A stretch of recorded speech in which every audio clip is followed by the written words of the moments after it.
जैसा कि मैंने आपको बुलेटिन की शुरुआत में बताया था कि आपको बताऊंगा कि गाजा में तबाही के 24 घंटे क्या कहते हैं, तो चलिए अब बारी है उन्हीं घंटों की कहानी आप तक पहुंचाने की। तो कुछ ग्राफिक्स हमने तैयार किए आपके लिए स्पेशली, जिनके जरिए आप समझ पाएंगे कि असल में स्थिति क्या है। सबसे पहले जिस टनल सिस्टम की बात करते हैं, गाजा के उस टनल सिस्टम का जिक्र करते हैं। आधा दर्जन सुरंगें, बिल्कुल ठीक सुन रहे हैं आप, आधा दर्जन सुरंगें तहस नहस हो गई हैं। आतंकियों की 10 पोस्ट तबाह हो गई हैं। 24 घंटे की कहानी है जो मैं आपको बता रहा हूं। तो इसमें ही हमास के 4 बंकर हैं जो उड़ा दिए गए।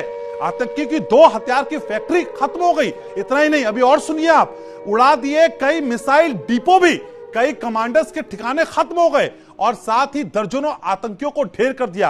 ये 24 घंटे की तबाही है जो मैं आपको बता रहा हूं। 24 घंटे के प्रहार, जो तबाही के 24 घंटे हैं वो आपको बता रहा हूं, और किस तरह की स्थिति है वो आप इस की ग्राफिक्स के जरिए समझ रहे हैं। और आपको ये समझा रहा हूं कि असल में ये 24 घंटे की कहानी क्या बताती है और इजराइल किस तरीके से लामबंद है। तो चलिए इजराइल की कहानी और हमास की कहानी हम लगातार आपको बता रहे हैं। बता दें कि इजराइल आसमान से गाजा पर बमों की बारिश कर रहा है, लेकिन नेतन्याहू की सेना अब एक कदम और आगे बढ़ गई है। जी हां, इजरायली सेना अब जमीन के रास्ते गाजा में घुस गई है। गाजा के अंदर टैंक गरज रहे हैं, बिल्कुल गड़गड़ाहट तड़तड़ाहट लोगों को परेशान किए हुए हैं। लगातार भारी बमबारी की जा रही है। आईडीएफ की करें बात तो आईडीएफ ने ठान लिया है कि वो हमास को खत्म करके ही मानेगा। इजराइल हमास युद्ध को 23 दिन हो चुके हैं, लेकिन हमास, जी हां, हमास अब तक खत्म नहीं हुआ है और यही परेशानी का सबब है। इसकी बड़ी वजह है गाजा में सुरंग का होना। जो टनल सिस्टम में आपको समझा रहा था, ये टनल सिस्टम ही असल में बड़ी परेशानी है, लेकिन अब इसे उड़ाने का प्लान तैयार हो चुका है।